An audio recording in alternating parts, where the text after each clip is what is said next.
Alors, bonsoir tout le monde. Bonsoir et bienvenue à cette séance d'information publique concernant la vision 2040 de la ville de Lévis. D'abord, je tiens à vous remercier de votre présence ce soir, d'avoir accepté notre invitation. Et je me présente, Michel Tisdel, je suis conseiller à la direction des communications à la ville de Lévis. Je serai votre animateur pour cette soirée. Nous aurons le privilège de passer ensemble les 120 prochaines minutes. Donc, cette rencontre a pour objectif de vous présenter notre vision pour les 15 prochaines années, ainsi que les grandes orientations qui guideront nos choix pour le développement futur de Lévis. Donc, voici comment se déroulera la soirée. Il y aura prise de parole du maire de Lévis, M. Gilles Laulier, du directeur général, M. Dominique Deslauriers, ainsi que de certains directeurs de la ville qui sont à l'avant ici. Donc, je vous les présenterai juste avant leur allocution. Une période d'échange est prévue à la suite des présentations. Veuillez noter que le support visuel qui vous sera présenté ce soir sera disponible sur notre site Internet de la ville.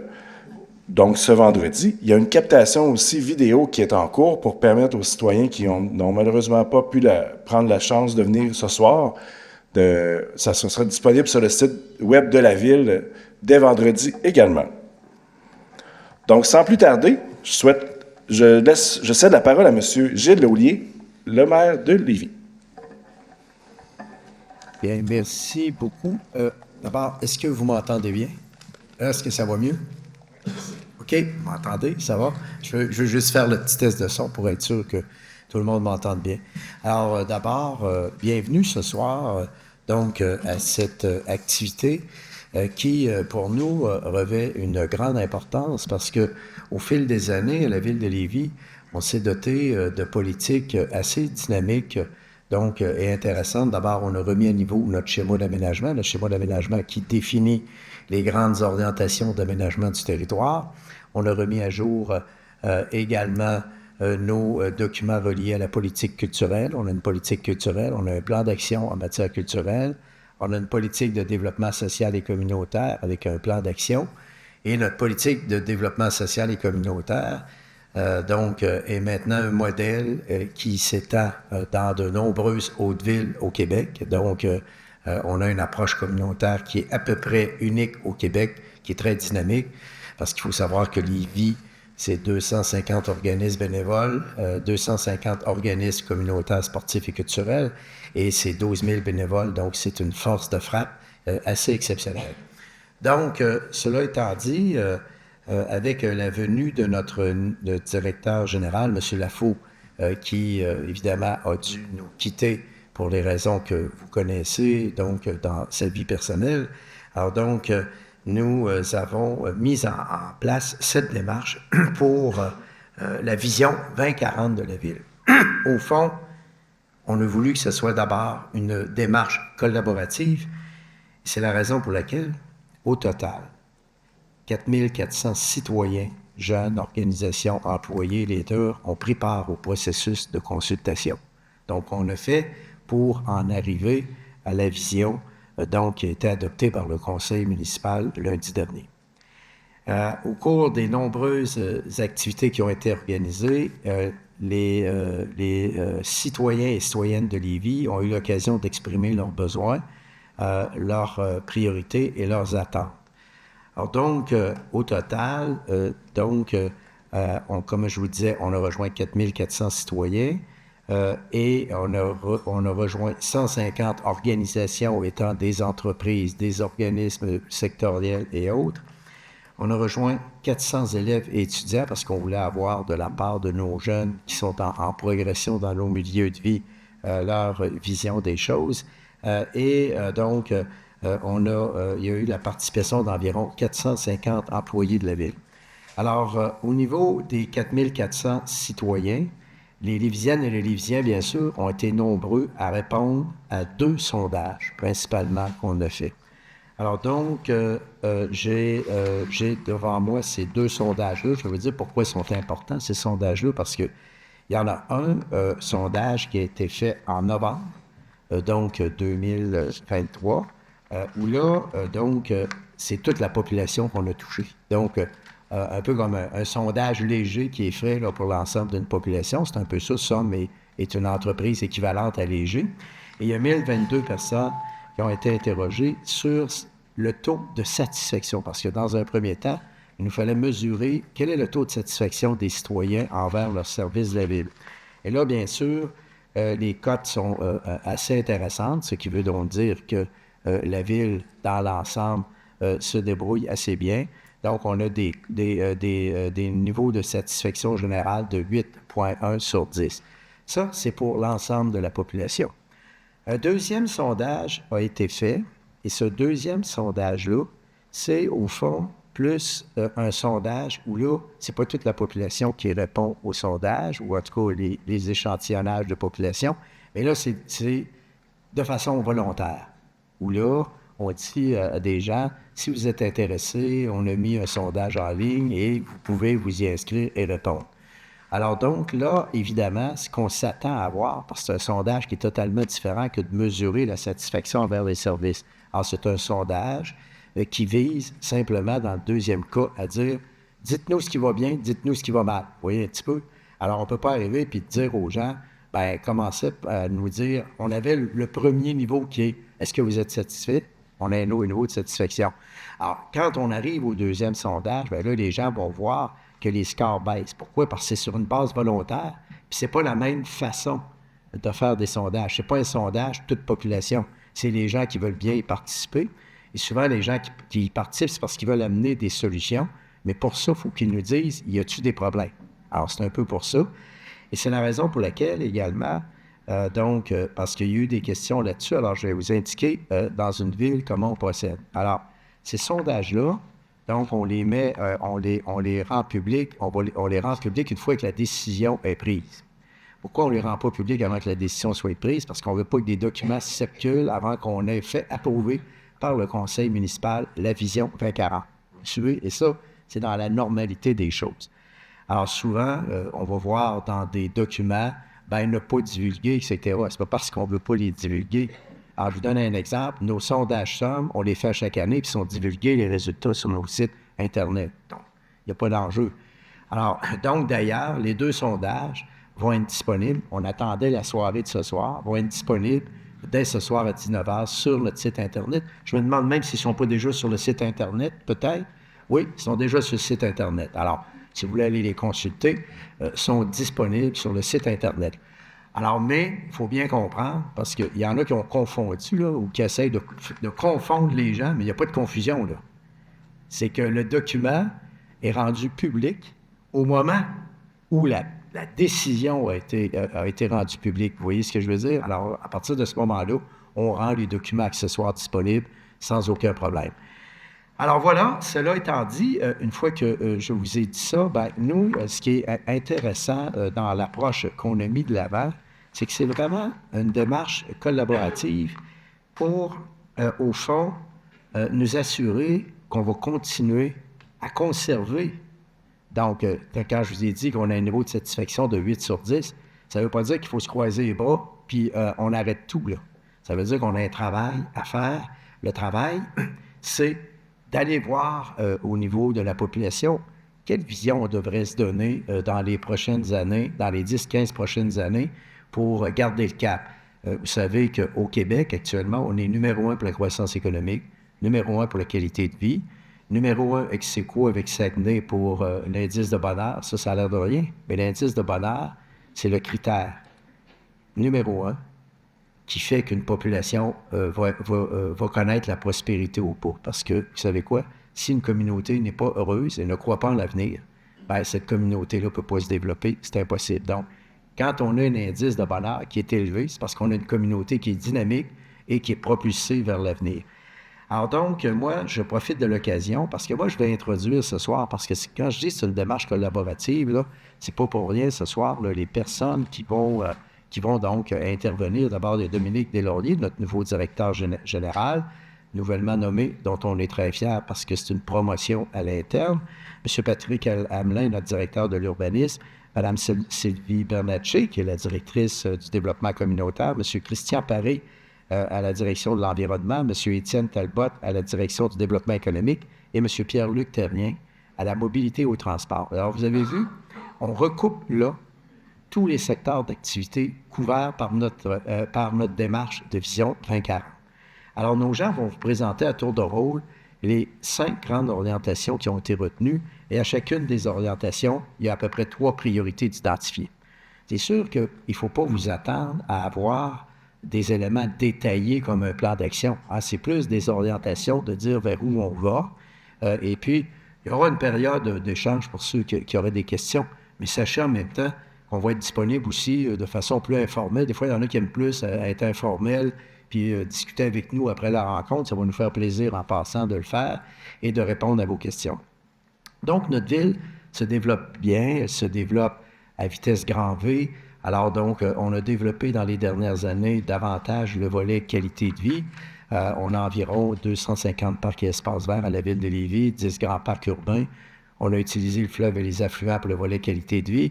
Et inutile de vous dire, vous le constatez, qu'en matière de développement économique, évidemment, notre score est très fort. On mise de plus en plus en passant, puis je termine là-dessus, puis je vais laisser la parole aux gens, sur les emplois à valeur ajoutée au niveau du développement économique, c'est-à-dire des emplois bien rémunérés, à un tel point que dans les 10 dernières années, le revenu médian moyen par habitant à Lévis est 25 % plus élevé maintenant que la moyenne des 10 grandes villes. Alors, ça veut dire qu'on attire de plus en plus des emplois intéressants. Alors donc, moi, je suis très fier de cette consultation-là, et les élus municipaux, en passant, on faisait partie de la consultation comme les citoyens, sans plus ni moins. Donc, il y a eu une rencontre d'organiser. Il y a joué M. Dumoulin. D'abord, je voulais les saluer, effectivement. M. Serge Côté et M. Guy Dumoulin qui sont présents avec nous. M. Guy Dumoulin est notre grand coordonnateur au niveau de l'urbanisme à la ville de Lévis. M. Serge Côté c'est 2 membres de l'exécutif qui travaillent aussi, Serge Côté, au niveau de la sécurité publique. Il est en train de nous concocter, un plan d'action pour améliorer la sécurité dans les rues. Ça va être notre plus gros chantier des 2 dernières années. Alors, je vous dis ça. Michel Turner. Je ne l'avais pas vu. Michel, merci d'être là. Alors, donc, Michel Turner, donc dans le secteur de Charny, qui est aussi le président de l'arrondissement. Alors donc, sans plus tarder, moi, je vais laisser parler les gens ce soir, parce que nous, dans le fond, les élus, on était des participants parmi les autres.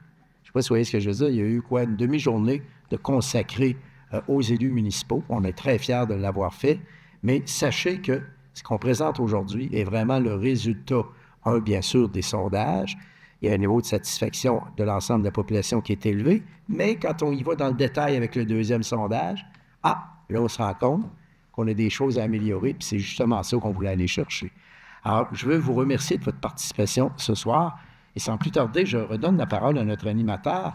Moi, le seul élément que je voudrais vous indiquer, c'est qu'au fond, notre vision, là, si on la résume en 2 lignes, ce qui est écrit dans le document, c'est « Lévis aspire à être un modèle de qualité de vie pour ses citoyennes et ses citoyens et de progrès économique pour la région, dans lequel se conjugue harmonieusement la préservation de l'environnement. » Ce qui veut donc dire, puis je vous donne des exemples, quand ça va se décliner dans un plan d'action, ça veut dire, par exemple, qu'on va chercher à atteindre par tous les moyens 30 % du territoire en zone de conservation. Voyez-vous, des choses comme ça qu'on va mettre de l'avant, justement pour garder cette harmonie entre le développement et la qualité de vie. Alors, sans plus tarder, je vous laisse à nouveau la parole. Je vous souhaite une belle soirée.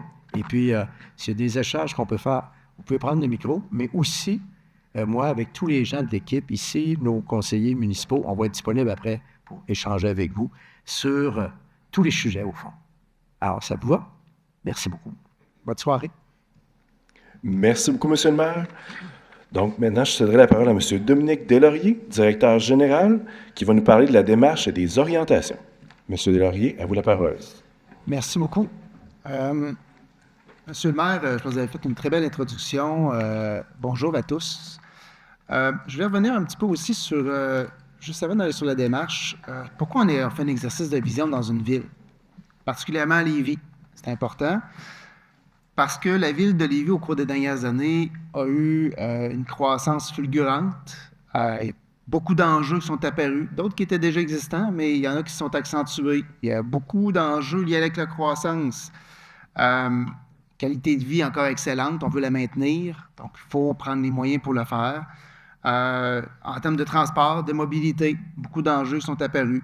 Donc, une transformation en profondeur. On a une population, comme vous, qui avaient des attentes importantes aussi, que vous nous faites part de différentes façons.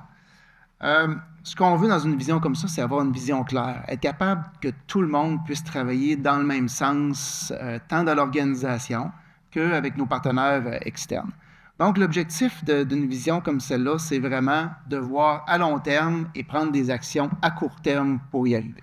Vous allez voir, on utilise différents moyens pour s'y rendre, mais comme M. le maire vous l'a mentionné juste avant, une très belle démarche, une démarche sincère, une démarche honnête, puis une démarche qui prend de l'humilité aussi. Parce que faire la consultation d'autant de gens et d'aller dans leur milieu, les consulter, dans des établissements scolaires, près des entreprises, aller dans des parcs, aller voir les gens sur place, dans la rue, pour avoir leur opinion, savoir ce qu'ils pensent de la ville de Lévis, qu'est-ce qu'on a de bon à la ville de Lévis, qu'est-ce qu'on a de bon sur notre territoire, c'est quoi nos enjeux, qu'est-ce que les gens voient pour la ville de Lévis dans le futur. Donc ça, c'est vraiment un exercice qui est très propice dans le cadre d'une vision comme celle-là, mais aussi qui est payante dans le cadre d'un exercice parce qu'on sait par la population qu'est-ce qu'elle pense et où on doit aller. Alors, c'est un très bel exercice qui a été accompli, 150 organisations, 3400 participants, des étudiants universitaires, collégiales, secondaires. On est allé voir les jeunes, on est allé voir toutes les classes d'âge. On a fait travailler aussi nos employés parce que les gens de l'organisation ont leur mot à dire. Il y en a beaucoup qui vivent sur notre territoire. Tous y travaillent d'une façon ou d'une autre, évidemment, des employés de la ville de Lévis. Donc, ils ont eu beaucoup à dire. On a aussi fait un exercice entre nous. Quand on établit un diagnostic, à quelque part, il faut qu'on se pose la question à la direction générale, avec les élus, avec l'ensemble du comité de direction. On s'est posé ces questions fondamentales-là. Puis on a fait une introspection, à savoir où on en était comme ville, comme organisation, et ce qu'on pensait que les citoyens, en plus que ce que la population a dit, qu'est-ce que nous, on pensait que les citoyens avaient comme vision et comment ils voyaient la ville de Lévis. Puis M. le maire vous en a parlé. Deux sondages. Donc, on a pris vraiment le temps et la peine d'aller consulter tout le monde qui voulait vraiment avoir son mot à dire dans cette vision-là. Donc, on part de ce diagnostic-là qu'on a fait comme je vous l'ai décrit. Et ensuite, eh bien, on s'établit des orientations. On dit, bon, OK, on sait d'où on part. C'est très important pour savoir où on doit aller. On sait d'où on part, on sait ce que les gens veulent, on sait ce que nos employés pensent. Donc, toute l'organisation, tous ces gens-là, on établit un diagnostic et on part de ça pour se donner des orientations et, grosso modo, une vision. Pour ce faire, beaucoup d'ateliers de travail avec les élus, membres du comité de direction, et la direction générale. Puis je vous dis, là, ça n'a pas été complaisant comme discussion. Là. Des discussions, des débats réels, des débats d'idées. Tout le monde a eu la place pour donner son opinion sincère dans le cadre de la démarche. Donc, ce que ça a donné, on va vous le présenter dans quelques minutes, puis mes collègues sont là aussi pour vous dire, c'est dans leur domaine d'affaires, les gens qui sont assis ici. Ça a donné un très bel exercice. Et on pense que sur cette base-là, on va être en mesure d'enligner toute l'organisation, les projets, des investissements, des politiques, tous les projets, toutes les actions, on va les souhaiter en cohérence avec cette vision-là. Donc, comme M. le maire vous l'a mentionné, on n'a pas des projets concrets, très spécifiques à vous présenter ce soir. On est à l'amorce. Aujourd'hui, on est dans l'adoption et la communication de la vision. Mais dans les prochains mois, par contre, ça va être le contenu spécifique, le concret, les actions qui découlent de cette vision-là sur lesquelles on va travailler. Donc, 5 grandes orientations qui vous seront présentées. Ces orientations-là, vous les voyez, là, je vais vous les nommer, puis ensuite, on va vous les présenter. La première orientation, assurer un développement intelligent du territoire en favorisant la consolidation des milieux urbains. Ici, on parle beaucoup du territoire, du développement du territoire. On parle aussi d'urbanisme, donc on parle vraiment ici surtout de développement. Ensuite, l'orientation 2, connecter le territoire et les citoyens par des modes de déplacement efficaces, sécuritaires et intégrés. Donc, on est ici dans la mobilité, le transport, sur plusieurs de ces facettes. On le sait, c'est un enjeu pour nos citoyens. C'est un enjeu pour vous, c'est un enjeu pour nous en termes d'organisation. Alors, c'est une orientation qui avait tout son sens. Orientation 3, accélérer la transition écologique par l'aménagement durable du territoire et l'évolution des comportements. Nous, à la Ville, assurément qu'on va prendre des actions de notre côté pour favoriser la protection de l'environnement, la préservation de l'environnement. Par contre, les comportements vont être importants de tous à changer pour qu'on puisse avoir des résultats vraiment réels. L'orientation 4, soutenir un développement économique catalyseur de progrès contribuant à l'accroissement de la richesse collective. À Lévis, on est un territoire, on est une communauté qui avons une énergie économique assez incroyable.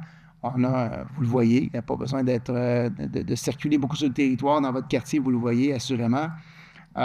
Beaucoup de croissance et un développement économique important. Ça fait aussi une partie de notre renommée. Par contre, on cible des créneaux sur lesquels on veut travailler davantage. Donc, orientation 5, offrir un milieu inclusif qui favorise l'expression culturelle et le bien-être physique et social de tous les citoyens. Donc, le volet communautaire, le volet social est un volet très important. C'est au cœur, c'est le cœur de notre communauté aussi. Donc, c'est important et c'était très évident d'avoir une orientation là-dessus. Alors, sans plus tarder, j'espère que je n'en ai pas trop dit, que j'en ai laissé un peu à mes collègues. On va faire la présentation un peu plus détaillée de chacune de ces orientations. Michel. Merci beaucoup, M. Deslauriers. Donc, sans plus tarder, je cède la parole maintenant à M. Patrick Hamelin. M. Hamelin est directeur de l'urbanisme et du bureau de projet à la Ville, donc pour nous présenter l'orientation numéro 1, donc au niveau du développement territorial intégré. Merci, Michel. Bonsoir. L'orientation 1, ce n'est pas la prioritaire. Les 6 sont prioritaires, je tiens à le mentionner, mais l'aménagement d'une ville, ça parle beaucoup. C'est significatif parce que, évidemment, ça a un impact important sur la vie quotidienne. Ça dit également, c'est important sur la culture, sur comment on vit, comment on voit cette ville-là. C'est pas anodin, donc les citoyens se sont exprimés, ont exprimé des préoccupations, ont exprimé leur aspiration, comment ils voient leur ville pour les prochaines années. Ce qu'ils nous ont dit, c'est d'avoir une vision qui est plus globale, une vision holistique, donc de prendre en compte l'ensemble des éléments d'une ville qui tient compte notamment du transport, des espaces verts, du patrimoine bâti, donc l'ensemble des éléments qui font d'une vie la vie des citoyens. Donc, on aura comme orientation d'assurer un développement intelligent du territoire en favorisant la consolidation des milieux urbains. 3 priorités qui se dégagent. La première, une densification.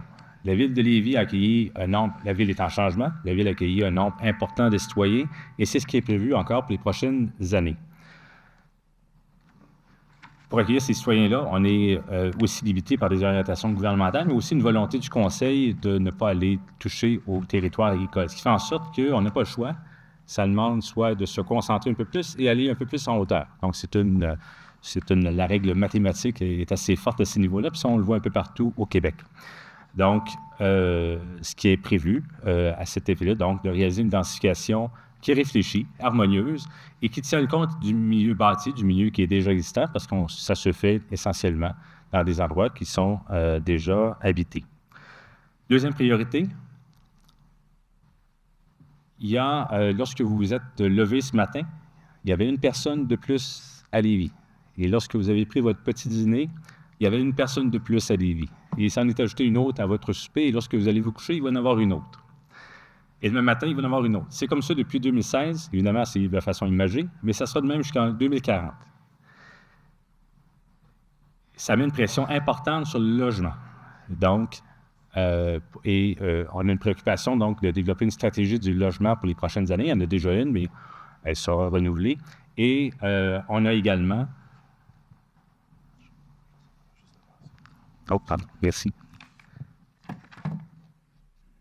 Et on a également une volonté d'offrir des logements à l'ensemble des bourses, donc des revenus plus importants, mais également des revenus plus modestes. Et c'est pour ça qu'il y a également une stratégie du logement abordable qui a été déployée depuis 2021, qui sera déployée jusqu'à la stratégie actuelle jusqu'en 2031, avec une volonté de créer 1000 logements abordables.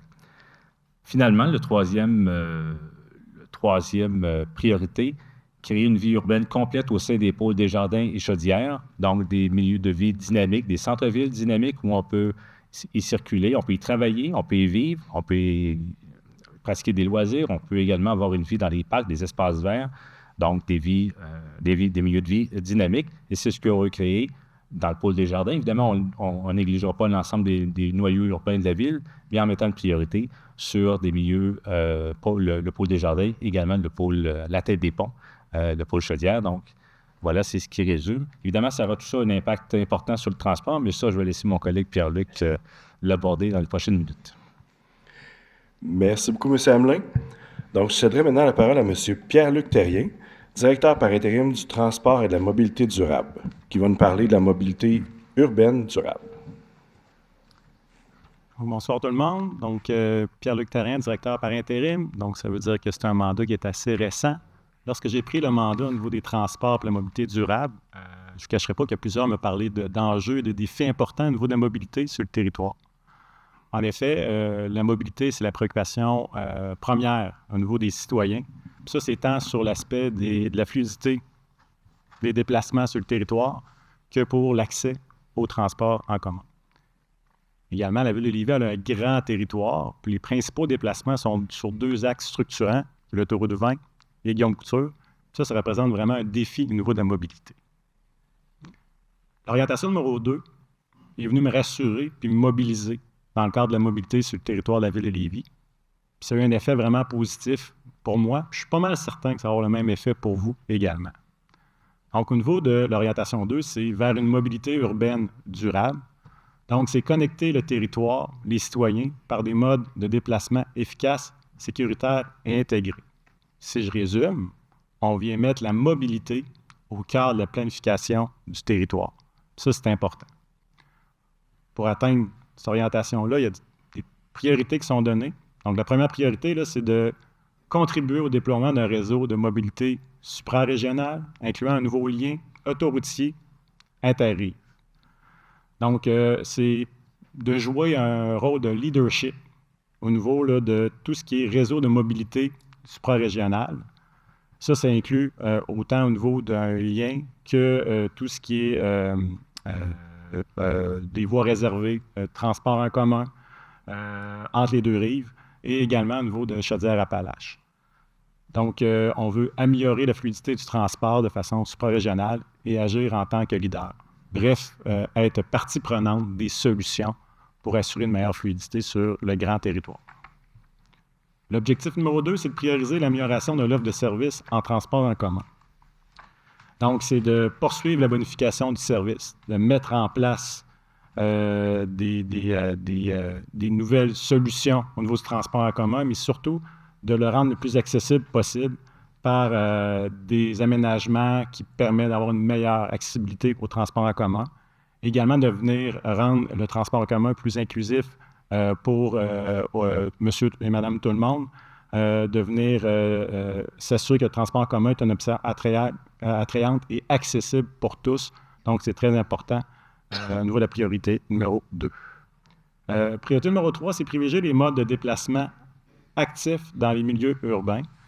Donc, on veut que les gens se déplacent de façon active sur le territoire, mais il faut, en plus de solliciter les gens à le faire, il faut s'assurer d'avoir un environnement sécuritaire, avoir des pistes cyclables, des trottoirs, des aménagements qui permettent de le faire en toute sécurité sur le territoire. Donc, il faut toujours prendre en considération les usagers les plus vulnérables également dans les modes de déplacement pour s'assurer que tous ont accès à ce mode de déplacement actif. On veut que les citoyens changent leurs habitudes, mais on veut donner toutes les possibilités et toutes les chances aux gens de changer leurs habitudes pour se transformer vers le transport actif. Si je peux donner quelques exemples par rapport à l'orientation numéro 2, on a un présentement là, qui est le boulevard Guillaume Couture qui est présentement en construction. On voit là, présentement, il y a plus d'éléments là, de trafic additionnel parce qu'on est en plein travaux. Mais dans la vision, on le voit vraiment au niveau de la vision 2040, qu'on fait ce geste-là pour assurer une meilleure fluidité au niveau du transport. Et on va le voir là, dans les prochaines années, cette amélioration-là sur le réseau. On a aussi un développement du réseau cyclable utilitaire là, qui se fait. Donc, on fait la connexion entre nos principaux réseaux cyclables sur le territoire. Également, on va mettre en place là, un service de vélo partage. Et on travaille, là, ça va arriver là, sous peu, là, il va y avoir aussi également là, une stratégie lévisienne sur la sécurité routière qui va voir le jour afin de s'assurer que nos transports actifs sur le territoire soient sécuritaires là, pour tous. Merci beaucoup, M. Terrien. Donc, je céderai maintenant la parole à M. Christian Paré, directeur par intérim à l'environnement, pour nous parler de l'orientation 3, donc l'environnement préservé. Bonsoir tout le monde. Merci d'être venu en grand nombre. C'est rassurant de voir qu'un projet d'envergure comme ça attire des gens qui veulent en savoir plus. Pour ce qui est de l'environnement, parce qu'on ne se cachera pas, c'est une des préoccupations qui est ressortie aussi beaucoup au moment où on a consulté les gens. Il faut se rendre compte qu'on est vraiment chanceux à Lévis d'avoir accès facilement à des milieux naturels, aux fleuves, à nos cours d'eau. Mais notre défi pour les 15 prochaines années, ça va être aussi de traduire ça dans des actes concrets qui vont permettre d'améliorer ces accès-là, de protéger des milieux et puis aussi de répondre aux soucis que les jeunes, la jeune génération a beaucoup en ce moment par rapport au changement climatique qui demeure un enjeu de société auquel l'ensemble des municipalités du Québec doivent répondre. Je pense que là, avec l'orientation qui a été retenue, qui vient placer, dans le fond, le développement durable au centre de nos actions, puisqu'on parle du social, de l'économie et puis de l'environnement. Bien, l'environnement, c'est un de nos piliers. Alors, ça va être important que cette orientation-là se traduise dans des priorités concrètes. C'est celle-ci que je vais vous montrer. Juste pour être clair, au niveau de l'environnement, on parle de l'eau. À Lévis, il y a l'eau qu'on puise pour boire chaque jour, pour utiliser en agriculture. Elle vient de nos rivières et de notre fleuve. Il faut donc protéger ce qu'on puise. Il faut aussi protéger ce qu'on va retourner dans le fleuve et dans les rivières. Il faut penser au sol qu'on va utiliser, autant en milieu urbain qu'en milieu agricole, en milieu forestier. Il faut s'assurer que ces sols-là, on leur garantit une pérennité. Au niveau de l'air, vous le savez, on peut avoir des problèmes d'odeur, de poussière, de contaminants. Le rôle d'une ville, ça va être d'intervenir à ces niveaux-là. Et puis, au niveau des matières résiduelles, le domaine que je connais plus, bien, la ville de Lévis est déjà un modèle au Québec, mais il faut poursuivre sur notre lancée parce qu'il faut réduire notre consommation puis préserver nos ressources. Alors, le rôle de la ville dans tout ça, c'est d'être un gardien de la qualité de vie. La qualité de vie, elle a comme base un milieu de vie sain. Et puis, on a donc identifié, à travers l'ensemble des discussions, 3 priorités pour d'ici 2040. Alors, on va accélérer nos efforts pour la transition écologique. On va prioriser des actions qui devraient donner des résultats concrets à court et à moyen terme. Et on va agir comme ville, comme catalyseur de ces changements-là pour amener nos industries, nos commerces, nos citoyens, nos employés à adhérer aux priorités qu'on a identifiées. Alors, la première priorité sera de protéger les milieux naturels du territoire et les espaces verts en milieu urbain. Alors, on en a parlé déjà, il va falloir trouver un équilibre entre le développement qui est nécessaire à notre communauté et la protection de l'environnement. On va aussi prioriser les milieux naturels, les espaces verts de qualité et les écosystèmes dans nos projets de redéveloppement ou de développement pour les prendre en compte. Et on va continuer de favoriser la création de parcs urbains. En pratique, comment on va faire ça? On va faire ça en protégeant la biodiversité, en protégeant les boisés d'intérêt et en mettant en valeur des écosystèmes uniques. Alors, un des premiers gestes, ça va être de protéger nos milieux naturels. Et on peut penser, par exemple, à la Grande Clé Bleue, au Parc des Chutes, au Parc de la rivière Etchemin, qui permettent un accès aux citoyens à des milieux naturels de qualité. On est déjà en action au niveau de la ville. Je vais donner quelques exemples. On dispose déjà d'un plan régional de gestion des milieux humides et hydriques qui va viser à protéger certains milieux particuliers. On a un plan de gestion de milieux naturels qui protège les boisés d'exception et certains territoires. Et ça va nous permettre, en protégeant ces milieux-là, de contribuer aussi à la résilience de notre territoire. La priorité 2, c'est justement celle-ci, c'est de renforcer la résilience du territoire par des aménagements durables. On le voit, on a des inondations, des sécheresses, il y a des changements au niveau du climat qui viennent affecter notre capacité de rencontrer des changements, par exemple des inondations ou des îlots de chaleur. Alors, concrètement, il faudra repenser notre développement urbain en fonction de ces changements-là qui sont anticipés et se protéger des impacts qu'on anticipe. On est déjà proactif à la ville de Lévis. On a une stratégie d'adaptation au changement climatique, mais on veut englober l'ensemble des activités de la ville et mettre ça dans ce qu'on appelle un plan climat qui va être plus englobant. Alors, ça va demander à toutes nos directions de la ville de planifier, de construire, d'entretenir des infrastructures différentes. Ça veut dire qu'on va protéger nos sources d'eau potable, on va réduire nos îlots de chaleur, on va faire des aménagements pour répondre aux événements climatiques extrêmes. Et puis, on va penser à un plan de verdissement, un plan de réduction des îlots de chaleur, des programmes de plantation, des bassins de rétention dans nos projets, pour vous donner quelques exemples. Je finirai avec la priorité 3. En fait, on ne pourra pas y arriver seul, mais la ville veut se donner un rôle de catalyseur.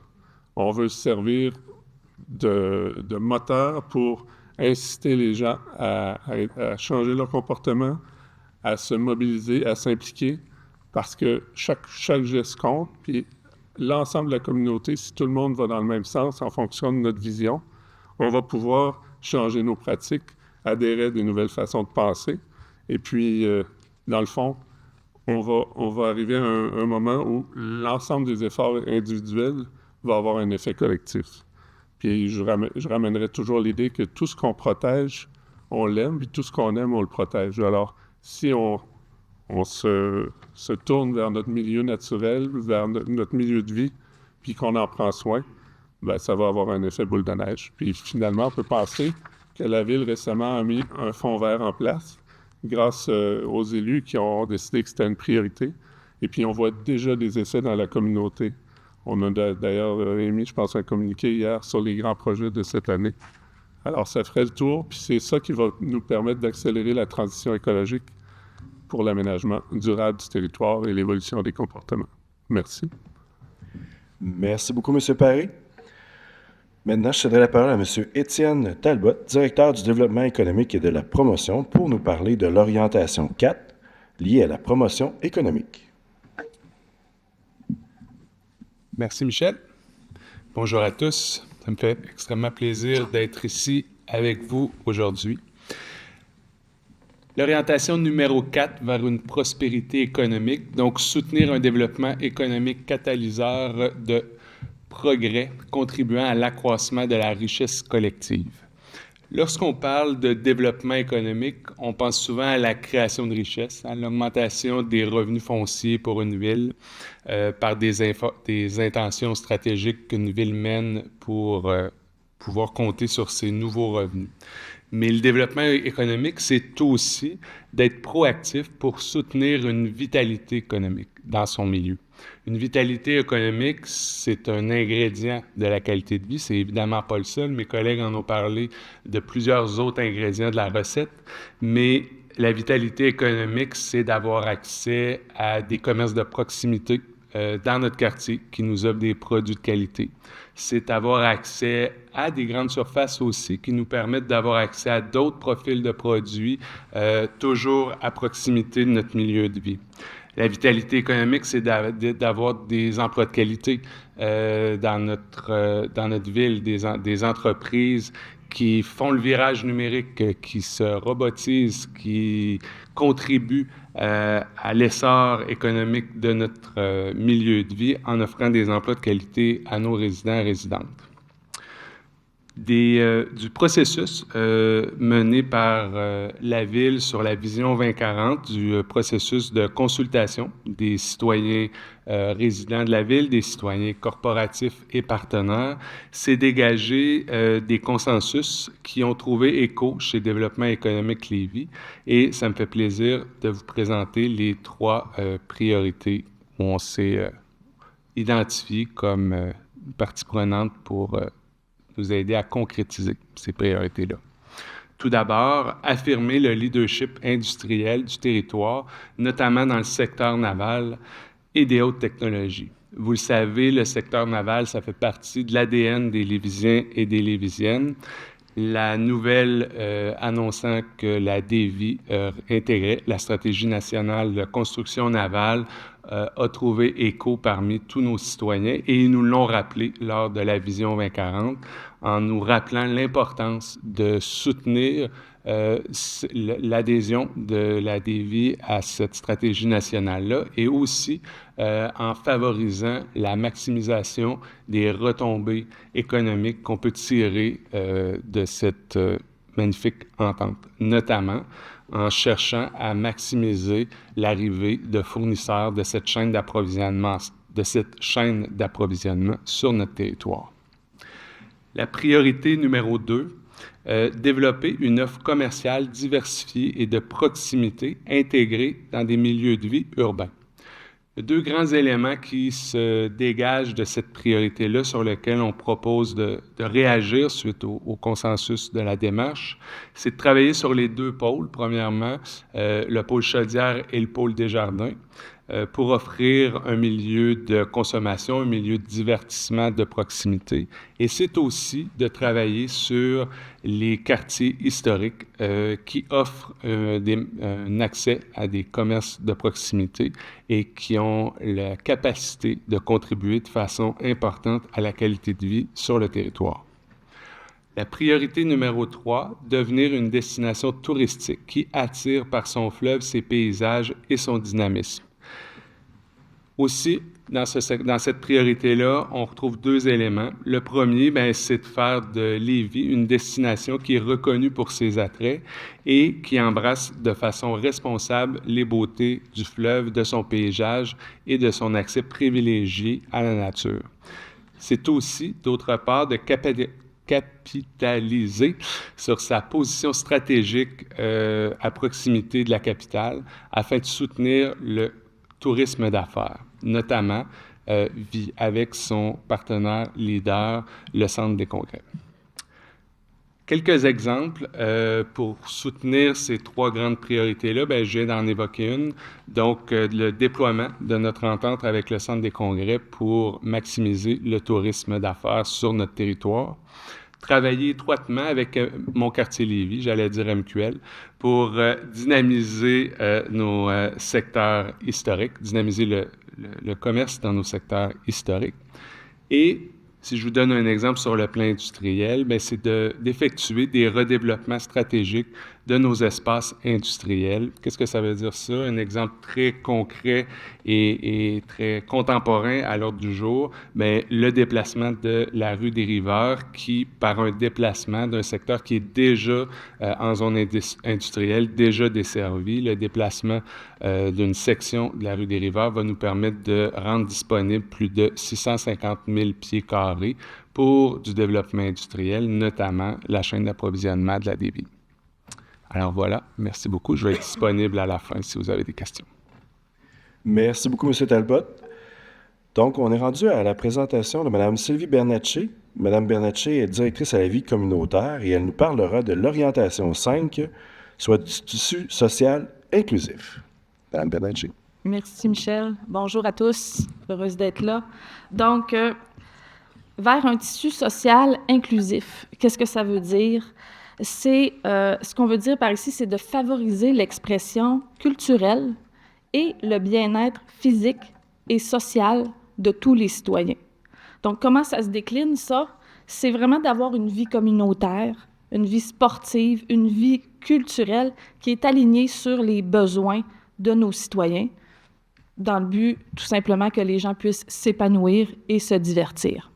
Donc, on a 3 grandes priorités qui illustrent l'orientation 5.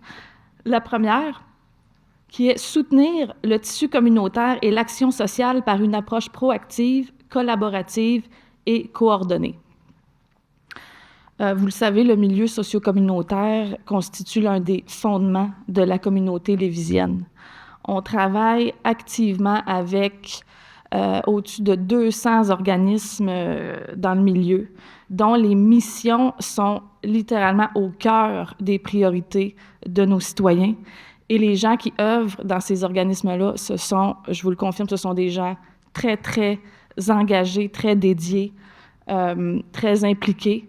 Et ils représentent là, une grande force dans le milieu, puis un vecteur de transformation sociale. Donc, très important.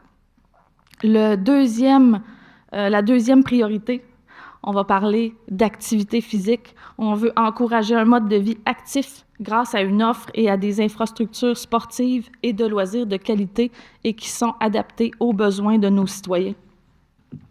Moi, ce que j'ai observé, je vous dirais, là, dans le domaine de la pratique sportive, c'est un engouement incroyable de notre population envers la pratique sportive, nos infrastructures, nos espaces verts, nos grands espaces. Et ça donne bien, on en a des très belles infrastructures. Pensons par exemple au complexe aquatique à Saint-Nicolas. Je ne sais pas si vous êtes allés, là, mais un magnifique centre, là, 2 grands bassins. Il y a des salles de danse également. Pensons au Quai Paquette, qui est littéralement un pôle d'attraction dans notre ville. Pensons au centre de plein air de Lévis. Je ne sais pas si vous connaissez beaucoup de villes qui ont un centre de ski et de glisse en plein cœur de leur ville, là. Moi, je trouve que c'est quand même quelque chose d'assez exclusif là, ici à Lévis.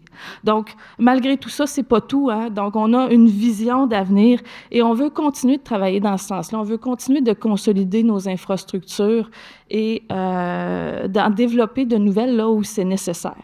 Donc, et aussi, notre offre de parcs et espaces verts. On a énormément de parcs à Lévis. On veut continuer de travailler pour desservir nos citoyens dans ces lieux-là là, qui sont très chers à leurs yeux. Et finalement, la dernière priorité, on parle de culture ici. On veut affirmer l'identité culturelle de Lévis en mettant l'accent sur la proximité et l'accessibilité. Donc, c'est de permettre là, de rapprocher l'art et la culture du quotidien. Donc, il y a plusieurs exemples de ça, là. Pensons les mercredis courants d'air, hein, tout l'été. On a une programmation artistique et culturelle très, très, très variée, très accessible. Et c'est bien le fun, honnêtement. Pensons aussi Centre culturel de Lévis. Avez-vous vu le centre culturel qui est en train de se construire tout près de la polyvalente Pointe-Lévis? Donc, ça va être un magnifique centre avec la piscine, mais il va y avoir des studios de danse et de musique. Donc, une belle vision d'avenir aussi au niveau de l'offre culturelle. Alors, quelques exemples de plus peut-être là, dans cette orientation-là. J'en ai donné plusieurs, là, mais au niveau sportif, on veut se doter d'un plan de développement de nos infrastructures sportives, vraiment se projeter dans l'avenir. On veut aussi revoir notre offre en bibliothèque. Vous savez, on a 10 bibliothèques à Lévis avec un achalandage. Il ne faut pas sous-estimer l'achalandage. Elles sont très fréquentées, nos bibliothèques, avec plus d'1 million de prêts par année. Donc, beaucoup de beaux projets. Et voilà. Merci beaucoup. Merci beaucoup, Mme Bernatchez. Maintenant, je céderai la parole à M. Dominique Deslauriers, directeur général, qui va nous parler des prochaines étapes de la démarche. Merci, Michel. J'espère que ça a à la fois piqué votre curiosité et votre intérêt. Je voulais simplement dire un mot à l'effet que c'est pas un document marketing, ce qui a été fait là. OK? Il y a de la profondeur, il y a un engagement de tous, tout le monde qui y a contribué est engagé à la réaliser, cette vision-là. Pour le personnel de la ville, c'est inspirant, c'est mobilisant. J'espère que ça l'est aussi pour vous, puis que ça le sera pour l'ensemble des citoyens de la ville, parce qu'on le fait parce qu'on veut vraiment, avec sincérité, améliorer ce que vous avez vu là. On veut atteindre des objectifs, on veut se développer selon cette vision-là, selon ces objectifs-là. Alors, pour le réaliser, évidemment, ça ne se fait pas facilement. C'est audacieux, c'est innovant. Il y a des choses peut-être qui ne vous surprennent pas, peut-être que d'autres qui vous surprennent. C'est un équilibre différent qu'on cherche à atteindre aussi. On a écouté les citoyens, puis ils nous ont dit, peut-être mettez un peu plus de ça, un peu moins de ça ici, puis ça va faire le genre d'équilibre que moi je veux avoir. Donc, on a écouté tout le monde et c'est ce qu'on veut faire. Donc, condition de succès, bien, on a été à l'écoute des citoyens et on veut continuer de l'être. Mobilisation des équipes, je pense que là-dessus, ça va l'être mobilisant, mais il faut continuer, il faut maintenir. Vous savez, quand on lance quelque chose comme ça dans les administrations publiques, il faut maintenir l'enthousiasme. Là, on lance ça, c'est le fun, tout le monde est fier et content, mais dans 3 ans, si on ne fait rien, ça se peut qu'il y ait des gens qui l'oublient. Alors, comptez sur nous, ce n'est pas un document qu'on veut mettre sur la tablette. On veut le garder vivant, ce document-là. On veut garder la vision vivante. Elle va être renouvelée, elle va être restimulée lorsqu'on va faire des projets puis vont être réalisés. On va passer à d'autres projets. C'est notre engagement. C'est pour ça que vous avez autant de monde de qualité ici ce soir qui sont là autour de moi. Donc, ça prend une collaboration aussi avec nos partenaires. Ça va prendre une cohérence avec nos plans, avec nos politiques, avec nos autres orientations qu'on a dans tout le domaine d'affaires de la Ville de Lévis. On veut en faire une perspective intégrée. Il y a un arrimage aussi avec les capacités de payer des citoyens, capacités financières de la Ville. On ne se lance pas là-dedans en disant, peu importe, on va payer tout ça d'un coup, puis on va faire des grands projets. On va le faire en fonction de notre capacité aussi, et il va falloir être innovant parce qu'on veut bien gérer l'argent des citoyens, et on va continuer à le faire, mais on va réorienter nos investissements vers des projets qui correspondent à la vision BACAD. Il y a d'autres étapes qui viennent. Ce n'est pas la seule, c'est celle où on vous présente le résultat d'une longue démarche quand même qui a été faite dans les derniers mois, qui a impliqué beaucoup de gens. Vous le voyez à l'écran, donc aujourd'hui, en fait lundi dernier, on a adopté, le Conseil a adopté la vision. C'est la présentation aujourd'hui. Dès cet automne, on enclenche la démarche qui va faire vivre cette vision-là au sein de l'organisation, donc par le biais d'une planification stratégique. Une planification stratégique, c'est un peu les priorités de l'organisation. On se projette. Là, on a notre vision 2040. On se projette sur une période de 5 ans et on dit à l'intérieur de ces 5 ans-là, de quelle façon on veut mettre en œuvre des projets en cohérence avec la vision. Donc, c'est ce sur quoi on va travailler. 3 périodes de 5 ans, donc 2025-2030, 30-35 et 35-40, évidemment, au besoin. Ça ne veut pas dire qu'on fait une planification 5 ans, qu'on n'y touchera pas pendant 5 ans. Ça veut dire qu'on se fait une planification 5 ans, puis à chaque année, on va se dire, est-ce qu'on est encore au bon endroit? Si on dialogue avec le citoyen et on convient que c'est peut-être une petite réorientation, peut-être que le projet qu'on croyait faire, bien, c'en est peut-être un autre qu'il faut prioriser, eh bien, on va le faire parce qu'on veut demeurer à l'écoute des citoyens. Donc, planification stratégique, c'est comme ça qu'on compte bien mettre en œuvre tout ça, et ça va se faire sur plusieurs périodes. Donc, la première période, on va l'amorcer dès cet automne pour probablement adopter cette planification stratégique-là au courant de l'hiver. Ce qu'on s'engage également, c'est qu'on, dans une planification stratégique, on aura des indicateurs, on va se mesurer, évidemment, on veut savoir jusqu'où on va, on est rendu où dans la progression vers nos objectifs, et on veut aussi faire une reddition de compte annuelle, et on veut la rendre publique, cette reddition de compte-là, pour dire en toute franchise, en toute transparence, où on en est rendu. Puis si une année qu'on n'a pas réussi à en faire autant qu'on voulait, bien, on va le dire quand même. On va dire pourquoi, puis on va se reprendre 2 fois plus fort l'année suivante. Alors, on veut cette transparence-là, et c'est ce qu'on compte faire avec notre planification stratégique. Alors, j'espère que ça vous a donné une petite idée, puis inspiré aussi de ce que c'est notre vision, puis pourquoi on s'y rend. Et rendu au moment où on est, alors c'est à vous de vous exprimer, c'est à vous de poser des questions de précision, donner votre opinion sur ce que vous voyez. Est-ce que c'est une saveur qui vous plaît? Est-ce que c'est l'image que vous avez un peu de la ville d'ici 2040? La parole est à vous.